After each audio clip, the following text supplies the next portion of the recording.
Menteri Sekretaris Negara, Prasetyo Hadi, telah mengeluarkan edaran penting mengenai pembatasan perjalanan dinas ke luar negeri. Kebijakan ini berlaku untuk menteri, kepala lembaga, serta pemerintah daerah, termasuk gubernur, bupati, dan wali kota. Dalam edaran yang bernomor B32 MSLN Tekogola 12/2024 ini, setiap perjalanan luar negeri diharuskan memperoleh izin dari Presiden Prabowo Subianto. Selain itu, jumlah rombongan yang diperbolehkan juga akan dibatasi, disesuaikan dengan tujuan perjalanan dinas tersebut, mengacu pada salinan surat edaran yang diterbitkan pada Kamis. Aturan ini merupakan tindak lanjut dari arahan Presiden Prabowo dalam sidang kabinet yang berlangsung pada tanggal 23 Oktober 2024 dan 6 November 2024. Arahan tersebut menekankan pentingnya penghematan dalam perjalanan dinas luar negeri, PDLN. PDLN hanya dapat dilakukan setelah mendapatkan izin dari Presiden RI melalui Sistem Informasi Perjalanan Dinas Luar Negeri di lingkungan Kementerian Sekretariat Negara sesuai dengan prosedur yang berlaku. Demikian tertulis dalam poin nomor 4 surat edaran tersebut. Tercatat bahwa terdapat beberapa prosedur yang harus diikuti dalam pengajuan izin perjalanan dinas luar negeri. Salah satunya adalah bahwa permohonan perjalanan dinas tersebut harus diajukan paling lambat 7 hari sebelum tanggal keberangkatan yang direncanakan. Selanjutnya, pengajuan berkas permohonan untuk perjalanan dinas luar negeri harus disertai dengan sejumlah dokumen yang diperlukan.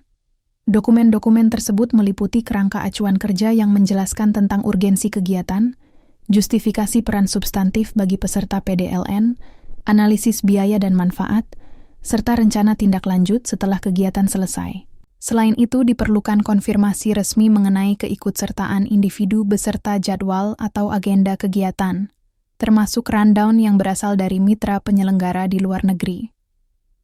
Terakhir, korespondensi mengenai rencana pelaksanaan kegiatan dinas juga harus dilakukan dengan perwakilan pemerintah di negara yang dituju.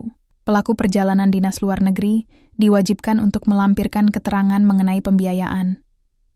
Hal ini khususnya berlaku bagi kegiatan dinas yang dibiayai sepenuhnya atau sebagian oleh dana pribadi, serta yang didanai sepenuhnya atau sebagian oleh donor atau sponsor.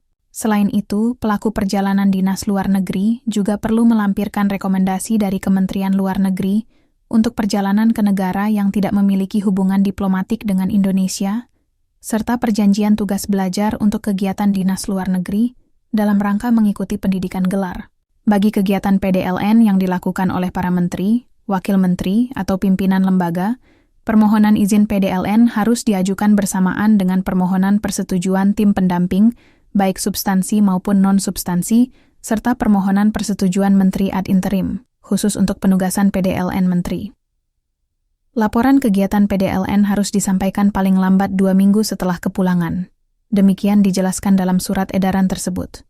Selanjutnya, perjalanan dinas luar negeri, PDLN, harus dilaksanakan dengan cara yang efektif, efisien, dan selektif.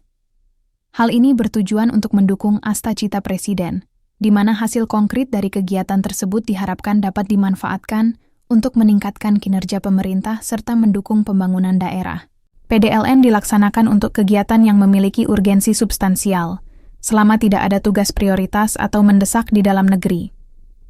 Apabila kegiatan PDLN dilakukan sebelum memperoleh persetujuan dari Presiden, maka saudara pimpinan kementerian, lembaga, daerah, instansi, serta pelaku PDLN yang bersangkutan akan bertanggung jawab penuh atas segala konsekuensi yang mungkin timbul.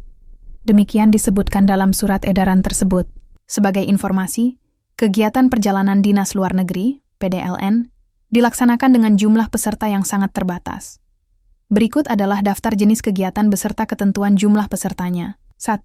Tugas belajar program diploma, sarjana, master, doktoral, postdoktoral sesuai permohonan.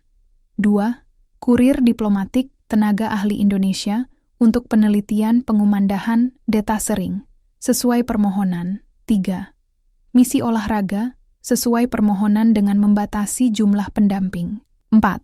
Kunjungan Presiden Wakil Presiden sesuai arahan Presiden RI melalui Menteri Luar Negeri, WISA.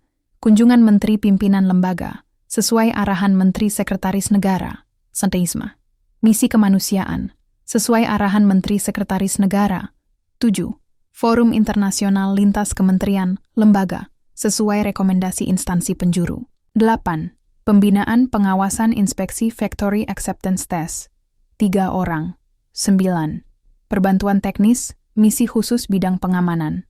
4 orang. 10. Pameran, promosi misi kebudayaan, misi pariwisata, misi dagang, misi investasi. 5 orang pendamping agar memperhatikan asas proporsionalitas. 11. Pelatihan training studi tiru, 10 orang. 12.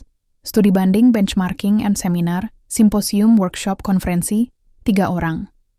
13. Sidang dialog, pertemuan bilateral, regional, multilateral, internasional, penjajakan kerjasama, 5 orang. Jika terdapat working group, dapat ditugaskan 2 orang per working group yang merupakan bagian dari delegasi utama dari lintas organisasi. 14. Seremonial penganugerahan penghargaan penandatanganan 3 orang.